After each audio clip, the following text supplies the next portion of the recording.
Assalamualaikum warahmatullahi wabarakatuh. Perkenalkan, nama saya Lulu'atul Maulidia dengan NIM 1918820101009. Saya dari PSI 2019. Di sini saya akan menjelaskan tentang kelas sosial. Teori-teori kelas sudah berkembang sejak 150 tahun terakhir, di mana masyarakat secara internal dibedakan, baik berdasarkan jenis kelamin, umur, maupun kelas sosial. Perbedaan ini berada pada tingkat kelompok yang luas di mana orang bisa dikategorikan.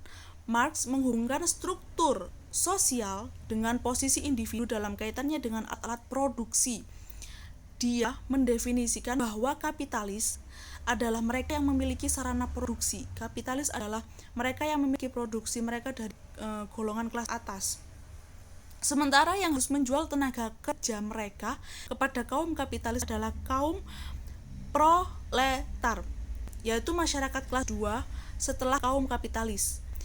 Keadaan ini didasarkan pada keadaan Inggris pada masa industri min-Victorian atau pada era Ratu Victoria, dengan eksploitasi dan kontrol ekstrimnya oleh banyak pabrik.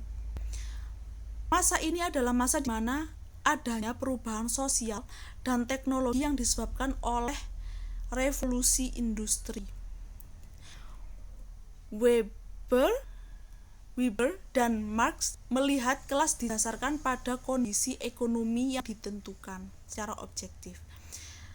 Seperti contohnya perbedaan sosial dari segi ekonomi, yaitu kekayaan yang dimiliki dari masing-masing orang itu berbeda-beda. Ada orang yang kaya, ada orang yang biasa saja atau di kelas tengah, ada orang yang di kelas bawah. Nah, orang kaya punya rumah mewah, punya mobil mewah, dan penghasilan yang mereka dapatkan juga jauh lebih besar dibandingkan orang-orang yang dari kelas sosial tengah maupun bawah. Dan cara berkomunikasi mereka, cara berkomunikasi orang kaya, orang kelas atas pasti berbeda dengan orang-orang yang kelas sosialnya lebih rendah dari mereka, kelas tengah, kelas bawah, begitu. Weber melihat orang-orang memiliki perbedaan kesempatan hidup karena perbedaan keterampilan, pendidikan, dan kualifikasi. Dalam masyarakat kapitalis, struktur tidak langsung dalam kaum kapitalis, dalam masyarakat kapitalis, status itu tidak langsung diberikan begitu saja. Namun status itu harus diakui dan ini terlihat dalam perbedaan gaya hidup mereka yang ditandai dengan hal-hal seperti rumah mereka, perumahan mereka, cara berpakaiannya mereka, cara berbicaranya mereka, dan derajat yang mereka miliki. Dan ini bukan hanya terdiri dari kaum kapitalis saja, tapi juga pemilik kayak manajer senior, pegawai negeri sipil, pemerintahan, seperti itu juga. Kemudian Labov merancang wawancara sosiolinguistik untuk mendapatkan berbagai pidato gaya dari rakyatnya. Dari sekedar ngobrol santai dengan pembacaan daftar formal, satu dari fitur yang diteliti Labov adalah post-vokalis R dalam kata-kata seperti guard atau burung yang biasanya tidak diucapkan dalam pidato kelas pekerja. Dan hasilnya adalah dari kelas pekerja bawah itu 0, ke atas kelas menengah itu 9. Dari jumlah tersebut dapat diketahui bahwa jumlah pemakaian R meningkat jika kelas sosialnya semakin tinggi.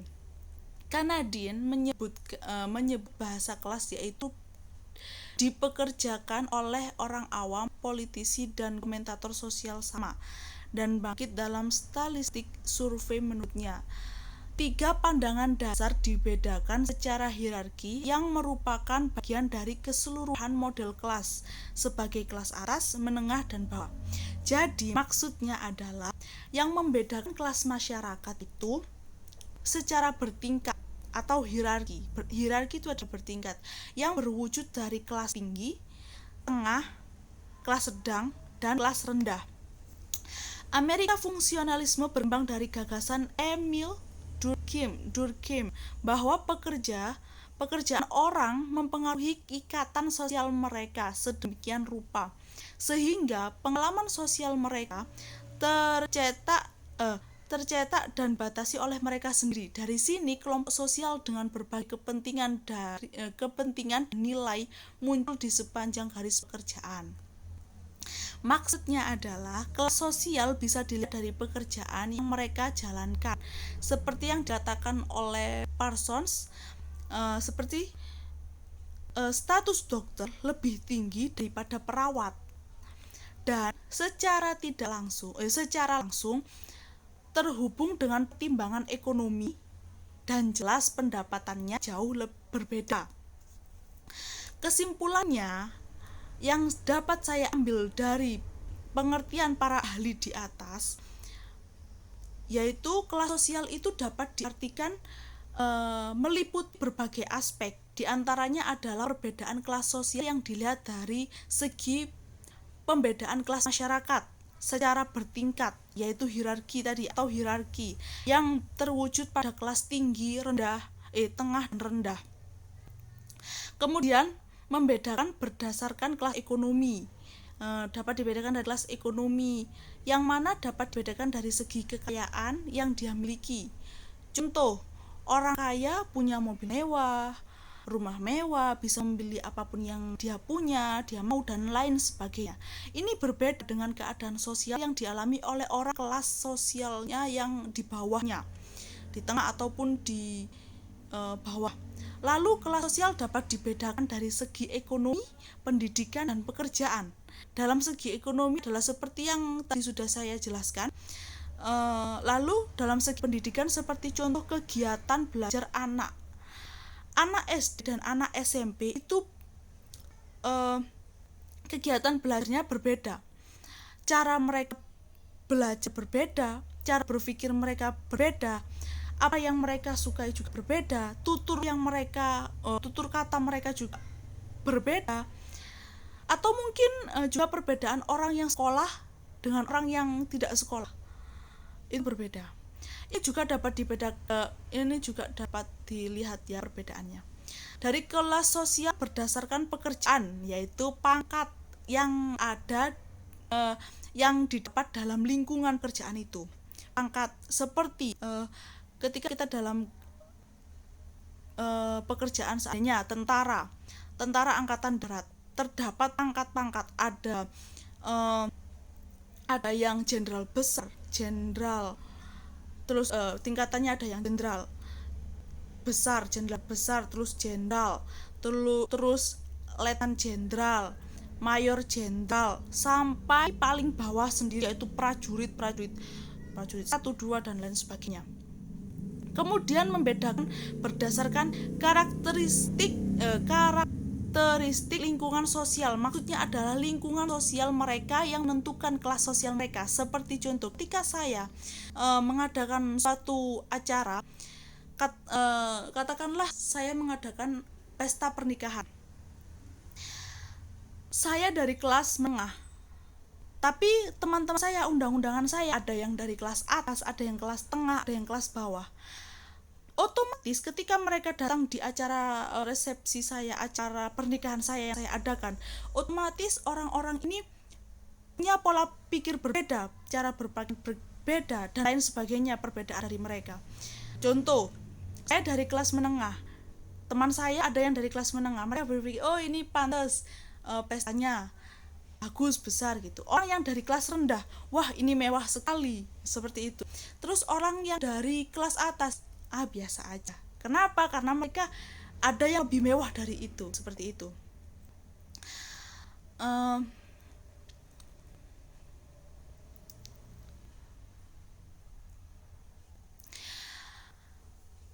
Contoh ketika lalu dan komunikasi antar mereka juga pasti berbeda. Orang-orang golongan orang kaya, orang tengah, dan orang miskin, pasti komunikasi mereka juga berbeda. Kemudian kelas sosial sebagai himpunan keluarga. Contoh dalam keluarga, kelas sosial dalam keluarga. Bagaimana itu? Contohnya gini, ketika ada seorang kelas tengah seperti saya seandainya, atau ada saya dari kelas tengah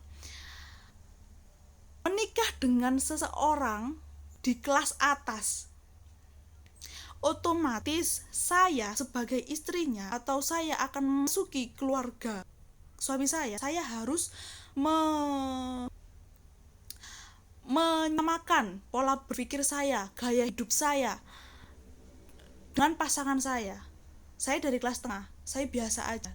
Sedangkan suami saya dari kelas atas dan mereka memiliki cara berpikir mereka beda, kesukaan mereka, kegiatan yang mereka lakukan sehari-hari itu produktif atau bagaimana berbeda, dan saya harus menyeimbangkan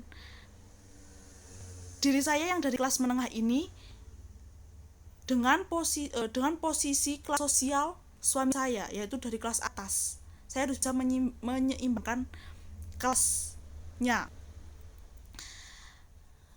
Kemudian menentukan tinggi rendahnya kelas sosial seseorang itu dapat dilihat dari ras, jenis kelamin, mutu pribadi, prestasi, dan kekayaan. Jika dilihat dari ras, kita bisa melihat perbedaan kelas sosialnya dari suku mana dia datang.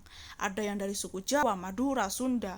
Karena perbedaan suku, berbeda juga adat istiadatnya, bahasanya, dan lain sebagainya, cara pikirnya, pola berpikirnya, apapun itu pasti berbeda. Lalu dari jenis kelamin, kelas sosial yang dilihat dari perbedaan itu sudah banyak yang terlihat dari jenis kelamin. Contohnya toilet perempuan dan laki-laki dibedakan. Kemudian sikap dalam diri kita, mutu pribadi adalah sikap dalam diri kita yang menentukan kepribadian kita dalam kelas sosial. Kepribadian kita baik buruknya itu dapat menentukan kelas sosial kita. Kemudian prestasi yang kita dapat. Contohnya, saya di dalam kelas berusaha keras untuk dalam sekolahan saya, dalam kampus seandainya mengadakan suatu lomba panjat pinang seandainya, saya berlatih atau lomba matematika seandainya, MIPA, saya setiap hari belajar tanpa kenal waktu. Pagi, siang, malam saya belajar. Akhirnya saya mendapatkan juara 1. Teman saya juga ikut lomba matematika tapi dia dapat juara 2. Kenapa? Karena belajarnya dibatasi. Sehari belajarnya cuma 2 jam atau 3 jam begitu. Itu dapat menentukan kelas sosial dilihat dari prestasi yang kita dapat. Kemudian yang terakhir adalah kekayaan, di mana kekayaan antara perseorangan atau antar golongan itu berbeda-beda. Antara kelas sosialnya yang meliputi kelas atas, kelas tengah, kelas bawah. Lalu hubungan antara bahasa dan kelas sosial. Menurut saya hubungan antara keduanya itu sangat berkaitan, sangat erat. Bahasa digunakan dalam komunikasi sehari-hari dan itu sangat penting. Dalam suku yang berbeda terdapat gaya bahasa yang berbeda. Dalam situasi tertentu gaya bahasa juga berbeda. Cara berbicaranya golongan atas, tengah maupun bawah juga berbeda. Begitu. Sekian yang dapat saya jelaskan, kurang lebihnya saya mohon maaf sebesar-besarnya. Wassalamualaikum warahmatullahi wabarakatuh.